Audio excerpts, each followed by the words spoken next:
一个在中国生活了16年的加拿大人和一个刚来中国1年半的美国人，在严肃认真地探讨来中国大陆学习、工作和养娃的事情。Today we will be talking about whether or not you should study in China, and there's going to be two components to this. One is whether children, if you have children, they should study here in China. And then the other aspect is university. So it's going to be kind of a joint conversation because Ben is thinking about staying here in China for the long term and potentially together with his wife here having kids. And so you're naturally going to have some questions about kids going to school in China. And I have 5 kids ranging from 13 to 3. You've met them all. So you can ask me some questions about that. And then obviously, especially for my eldest son, as he gets ready for university, I'm also wondering, where should he be going to university? Should it be in China? And since Ben is doing his PhD here, I'm going to be able to ask him some questions. So I think a good place to start would probably be talking about kids. And with that, welcome to the show, Ben. And we 这是非常有趣的，与中国1线城市中上产的意见产生了尖锐的对比。如果你生活在北上广深等1线城市，并且早就跻身城市中产甚至中上产，大概率在身边听到的声音大多数都是去英美、新加坡等英语国家，再不济搞个优才高才去香港特区。但魔幻的是，2个来自英语发达国家的人居然的一集严肃讨论移民中国，来中国养娃读书、长期生活的事情。有人也许会认为这2个人是英美国家低端人口，但如果你认真听完，就会发现事情完全不是这么回事。左边是在中国生活了16年的加拿大商人大叔，育有5个孩子，财务状况允许一家人在许多国家生活，并且有香港特区的居民身份。右边这位是来中国攻读政治经济学博士的美国青年，已经在中国生活了1年半，并决定跟妻子在中国养育孩子。2人聊的话题主要集中在生活、孩子读书和中国大学。关于生活，美国青年说，在中国拥有的自由跟在西方的不一样。But who are all surprised at how actually people in China, many have great lives. And this idea in the West that China's horrible and everyone's in poverty. Exactly. I mean, they think that they have this freedom of thought and freedom of expression. But in reality, the little bubbles that many people are in are very small. And their perspectives are actually broadening as they see more of a country like China, and they realize, wow, I have been lied to. Yeah, exactly. And so what it ends up creating is it creates a population here, especially amongst the young population, who are far more aware of how the world actually works and who are far more educated about global politics than somebody in the West who has been kind of manipulated into their position without realizing it. So there is one where I think that they will get a better global perspective from my kids from when they were 8, 9 years old, 10 years old. They go out, ride their bikes by themselves outside. And I know you get that in some places in the West, but overall, the safety factor in China is really high. And when you hear from women in China, especially if they're foreign women who come over and who are used to having to be really careful when they go out at night, they say the same thing. They can't believe. I've heard that so many times. Yeah. And that is also a sense of freedom in itself, because the government has a responsibility to create a safe environment for its people. And so a lot of these people, they end up feeling more free in China. And there's so many other stories that I can share about just your daily life in China, where actually, where it matters, you're more free here. 这2位还聊到警察。 Especially often older Chinese argue with police all the time. It's so funny because I come from the US, which is supposedly this great free country, and everyone's afraid of police, especially people of color. They would never yell at a police officer because they could get shot. Every year in the US, over 1,000 people on average are killed by police. And in China, it's so funny seeing all these, grandmas always yelling at the police. Yep. And the police, which are often these younger men, are very trying to calm them down, very calm. It's so funny. And you're like, wait, which is the police state? The police here don't have any guns. Yeah. They always have these human catchers. They're really funny. They're like these little net things. I don't even know what you call them, like a hook. Yeah. That's what they have. They're not all just walking around with arms at all times like in the US. And of course, not even to mention, you talk about security. I mean, mass shootings never happen in China, whereas in the US, they're unfortunately happening on average. Yeah, 2 yeah, times no, a day. exactly. I mean, for such a big country, when you look at the small incidents that happen, I mean, it's overall one of the safest places you can raise your kids, or just even for yourself. And no, on the police thing, yeah, you are far more likely to see ordinary people yelling at police here than the other way around. And I mean, to be honest, I've actually even done it, and I've had to remind myself. I said, you know what? When I go back home, I got to remember I can't do this. 另外，他们还聊到了生活成本问题。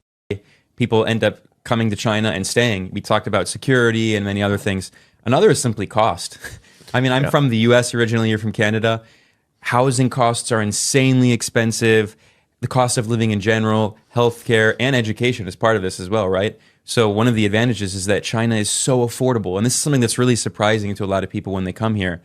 I mean, it's just really amazing how affordable. I can't imagine raising 5 kids in the West. And a lot of people always say, because when you compare like the food prices, even for imported foods, like the prices we get, like cherries and all this kind of stuff.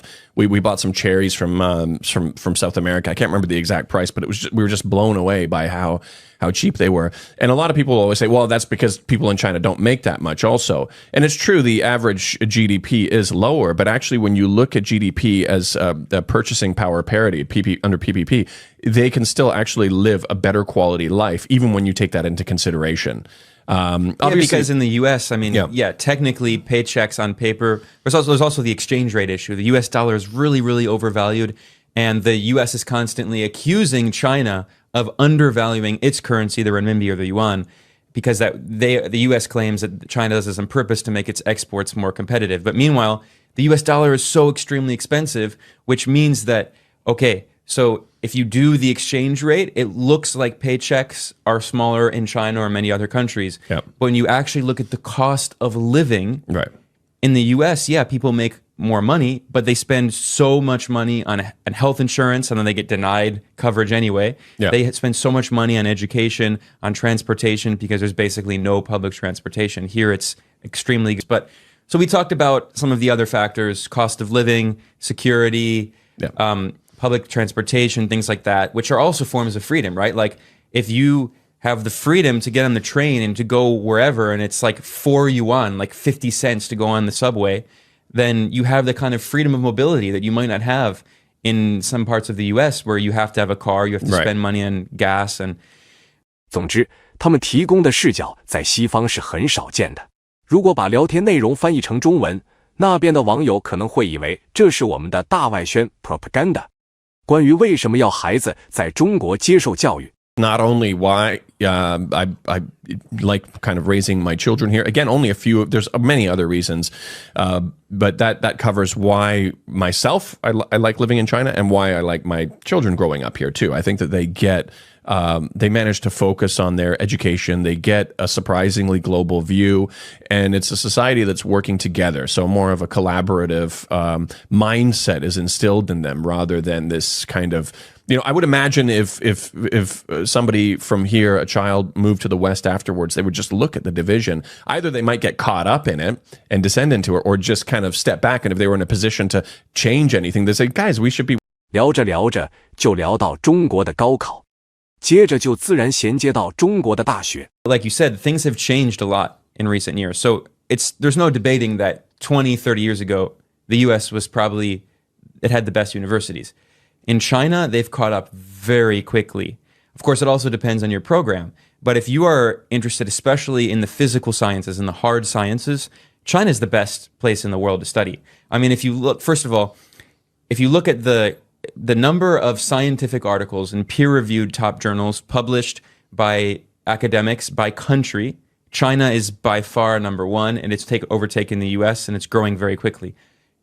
Defenders of the U.S. would say, well, the Chinese population is 4 times the size of the U.S. population. That's true. Yep. But also the U.S. has the advantage, again, of this brain drain of bringing in people from around the world. But I'm going to take a look at a list here. And this is published by Nature, which is the leading scientific journal.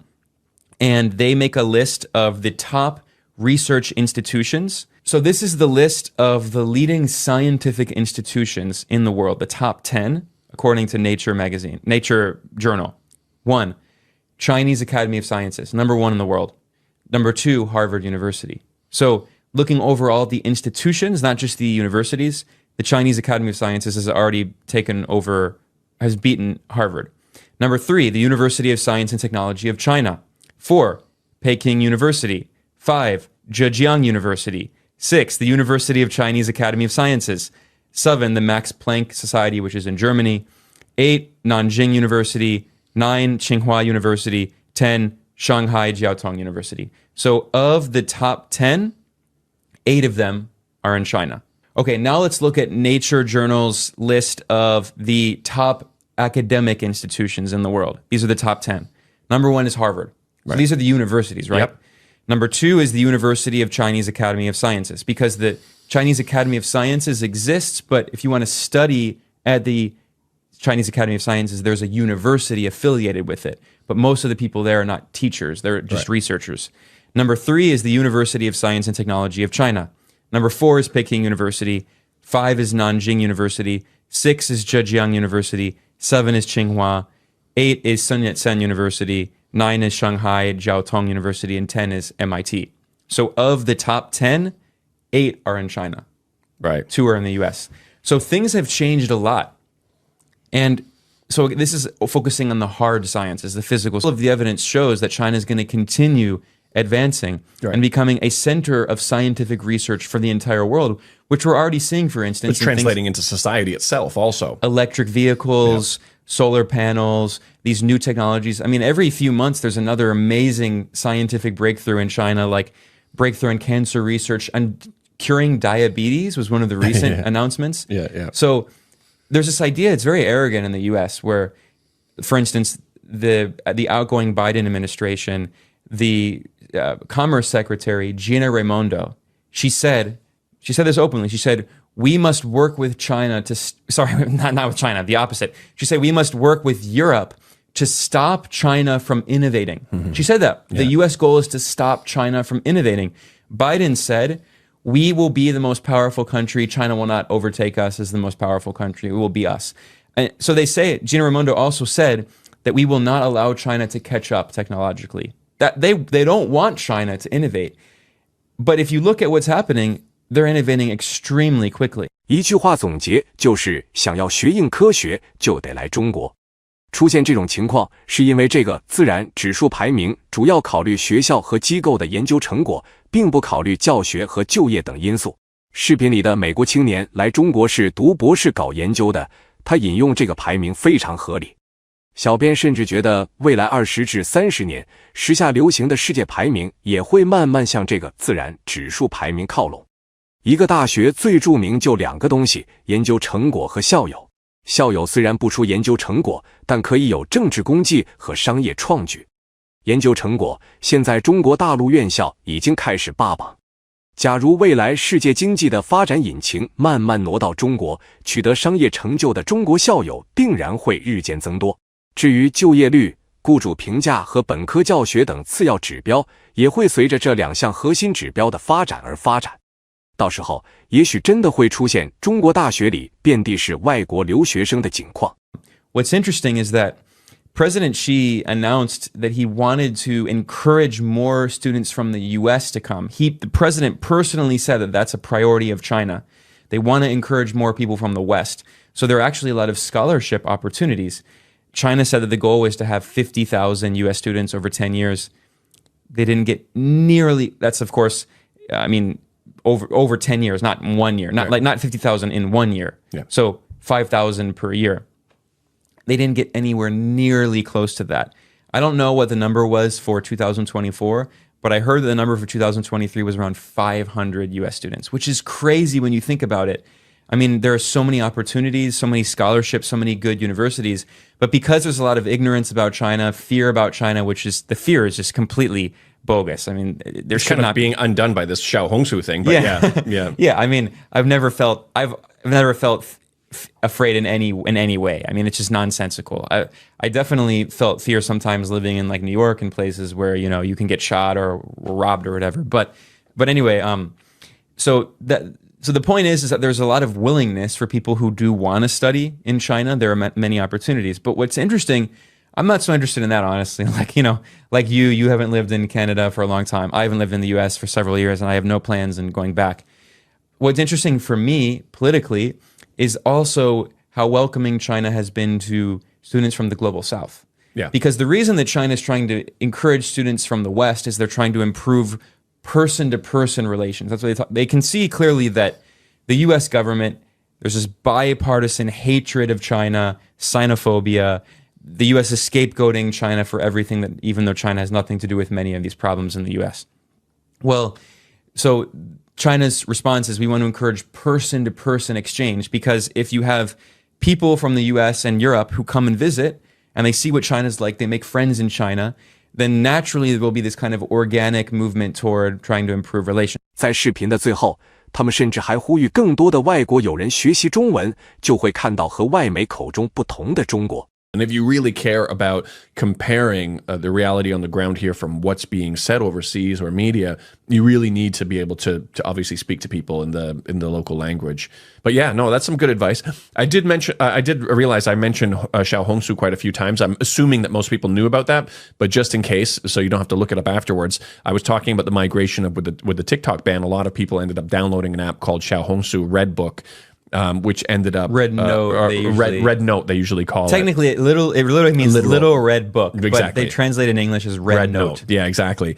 And so a bunch of people from the West have been interacting with people in China and being able to see what the real China looks like without the filters that existed, which do exist on Western social media, to give you a pretty skewed view of things. So just in case anybody didn't know what that was about. But the next big step for people who perhaps went through that and ended up seeing that China is not what they expected, is perhaps visiting here or even studying here. So I think they'll get a lot of really great information from Ben's. 这个视频已上线2周，在外国平台上的播放量未达到5万次。在这个平台上，赞扬中国的视频目前尚未成为主流，可以说是处于边缘地位。由于观众不感兴趣，平台推广力度也小，导致播放量更少，进而平台推广的更少。这种新颖视角的涌现十分吸引人，观看2个外国人谈论中国人，就如同2位仙翁的弟子在歌颂龙族一样，形成了鲜明的对比。然而，他们的态度是真诚的。这种自发希望传播中国真实情况的精神，特别是在西方主流舆论普遍否定中国的背景下，显得尤为珍贵且令人钦佩。我们就拭目以待，看看这股当下的逆流能否最终成为未来的主流。